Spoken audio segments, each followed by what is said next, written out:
Yo, what's up? It's your boy, Blacktastic Media, making my first appearance on the Z Review channel.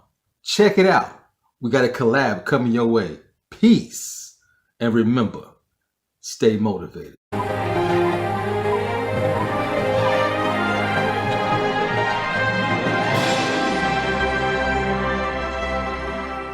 What is going on, guys? Welcome back to another edition of the Z Review, and today I am pumped, I'm ecstatic, and honestly such an honor and privilege because I've got the awesome Blacktastic Media finally making a debut onto the Z Review channel. And I'm Mike, so thank you for tuning in, and if you're coming back to the channel, thank you once again. Please make sure you've hit that subscribe button. Or if you're brand new, please also do the same so I can see you around next time. So I reached out to Blacktastic Media and I said, look man, are you up for doing a review? Because I've got a film in mind, and the film is the 1992 classic Class Act. I have so many fond memories of this movie. So when this movie actually came out, I was only 2 years old. But I'd say maybe about 8 years later after that time, so about 10 years, 11 years old, I watched this movie because my older sister actually adores this movie and she introduced it to us, or it was my older brother, I'm really not too sure, it was 1 or 2. Ever since that moment, I've absolutely had a passion for this movie, Class Act. It's always been a classic.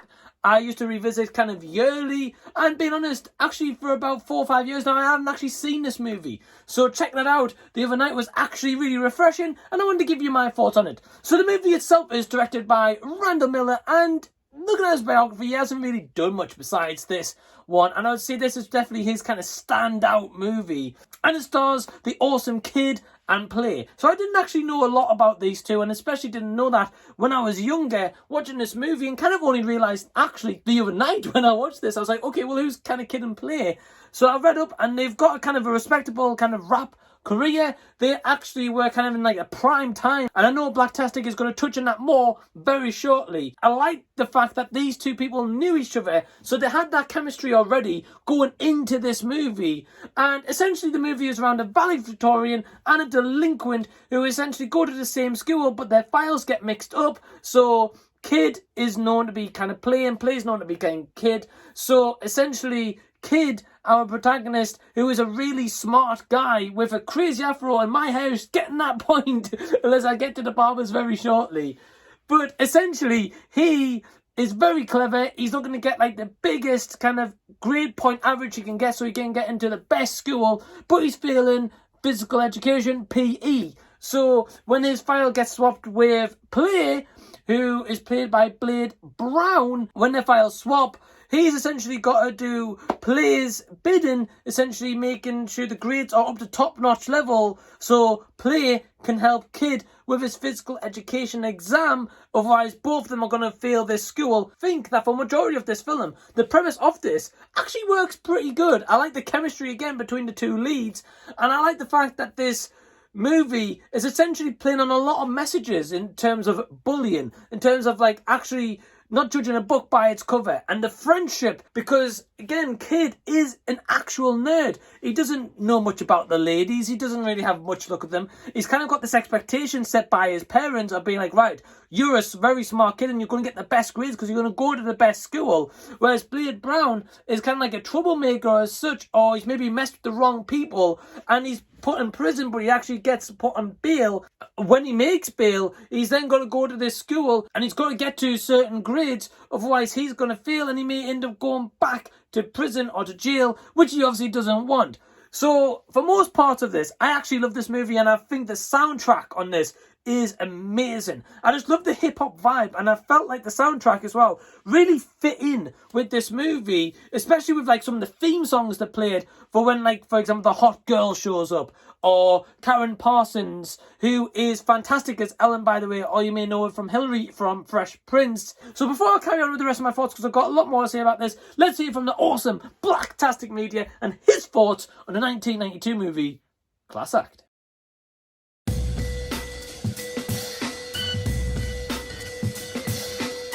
Yo, what's up? It's your boy doing a collab with my main man, the Z Review. My man hit me up on Facebook, say, brother, you want to do a collab together? Yo, I'm down.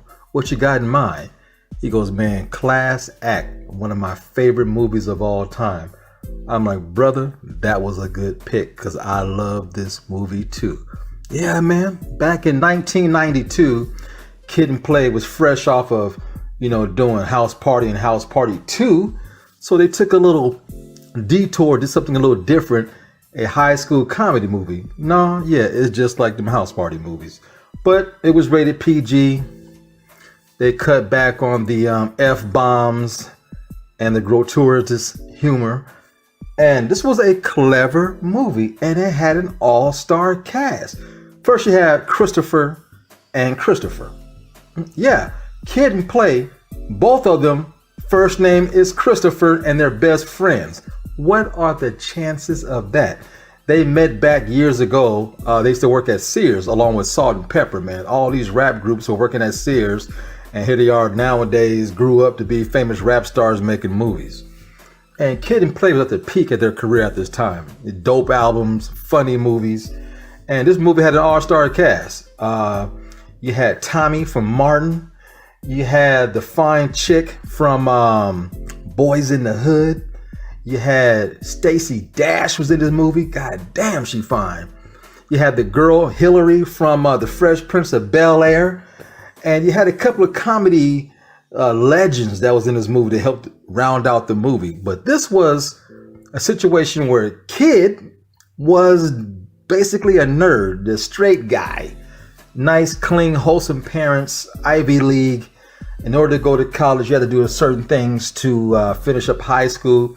And one of them was them academics. No, it was physical. The man was a complete non-athletic brother. He struggled. And then you bring in the other character, Blade, played by Play. He was a roughneck, a brother from around the way, a hood brother. And they, first day of school, they got mixed up. Blade pushes the other dude into the principal's office, and after she get her ass grabbed, that was a weird situation. But anyway, yeah, students grabbing principals' asses. This movie was was crazy. But then the identity get mixed up. The papers fly in the air. Blade's paperwork go with the other guy, and the other guy goes over here. And so Blade took advantage of the situation. Look, you're smart, Alec. You're smart. You make sure I pass all of my courses and I won't whoop your ass. In the meantime, I make sure you pass PE. Simple premise, but it gets out of hand because everybody's picking on my man at first. Light skin, tall, big, afro fade, glasses. They're giving him a hard time, And then there's a bully in all of these movies. Well, this dude wasn't only a bully, he was also pushing drugs in the high school. And Blade was feared by everyone. He whooped everybody's ass. So when the persona got out that they thought this other guy was Blade, he was getting all the nice gestures from people. The fine women liked him. Blade let him use his car. So he was getting all the benefits. And like all Kid and Play movies, they end up in some kind of contest or some kind of party and they rap. This was the first rap that Kid and Play did in a movie that I didn't like. I didn't care for the song too much. It wasn't all that great. But entertaining movie, funny. And one thing that happens a lot in this movie, people are getting slapped in the back of their head throughout the whole movie, man. It is absolutely hilarious, man. Slapstick comedy, literally. And some good one-liners. There's a situation where my man Blade's trying to teach my man how to do some hood talking. That scene is classic. Then he changed up his hair, tried to teach him how to dance. Just your typical 1990s type of comedy when things were clean and wholesome in hip-hop. It was a good time for hip-hop and making movies with these hip-hop stars. But Class Act, man, a wonderful watch. It was nice to go back in time and review this movie again. So my man Z, I'm going to pass the microphone to you. Mic check 1 2 1 2, y'all. Tell me how you feel. And just remember, it's just my point of view. Well, Firstly, I've just got to say, Blacktastic man, thank you so much for jumping onto the channel for the first ever time and collabing with myself. I've honestly really appreciated and I loved hearing your thoughts, especially more the fact that this movie is a classic for you too. And it kind of felt like we're on similar pages with this movie in terms of we both loved revisiting this. We have kind of a special place for this movie in our hearts. This still holds up. It still has very meaningful messages. And I love the fact, again, of just like the history and kind of the bit more of the background that Blacktastic shared with myself and you guys watching this video about these actors and a kind of bit more backstory about them, because I didn't actually know a lot about that, and I just really felt educated when I watched Blacktastic's piece. So again, man, thank you so much. So again, I do agree with most of his comments. I will say there is one kind of gripe I've got where I felt like the music in this film, although it was very hip-hop, and again, I love the soundtrack, I just felt like sometimes when they put the soundtrack placement in this movie, it was a little bit louder than the characters were speaking. Don't get me wrong, that is not really a terrible thing, and I'm not really saying it's a detriment to the film, but I just felt like sometimes it overpowered the speech in the movie. So in kind of vital scenes, you didn't really get that kind of connection vibes because all you could hear was the awesome soundtrack playing. And I would say the only kind of gripe that I actually had with this movie was kind of more towards the third act, because the first two are so structured in terms of we get Kid and Play, their characters, Duncan and Blade Brown, you know, and this school, and we get this kind of premise what fits kind of the first and second act of this movie, and it flows really so well. But when you get towards the third act, where it then involves like the bully's leader or drug leader wanting to kind of mess up Blade Brown, it kind of gets a bit crazy. And don't get me wrong, I liked it, but it definitely lost the flow of the first two acts. Yeah, I guess they're the kind of only detriments I've got to actually this film. But this film definitely does have a place in my heart, because again, I do resonate with it a lot, especially as I've watched this so many times. I spent loads of times watching this film with family as well. It's always one we've enjoyed. It's been introduced into, like, for example, my nephew. Really love this movie, and my final score for this is... I really hope you guys enjoyed this review, and once again, a massive thank you to Blacktastic Media for appearing onto the channel for the first ever time. I have got a review with him coming up very shortly, where I'm going to be doing a terrible movie collabs series. Yeah, you're going to want to stick around and watch those. But guys, the link to Blacktastic channel is down below. It covers some great content. And one thing that I really admire about Blacktastic Media is that he really creates original content. He makes a lot of like books or like short stories, and he kind of narrates a lot of that as well. And he's got a film called Sarah coming up in the middle of this summer. So please check out his channel. Check out his original short stories, because they're really fascinating. And if this guy's voice doesn't sound so soothing and relaxes you, I don't know what will. But yeah, thanks for tuning in. Please give the video a big thumbs up and subscribe to the channel if you already haven't. And until next time, this has been the Z Review, and I'll be seeing you later.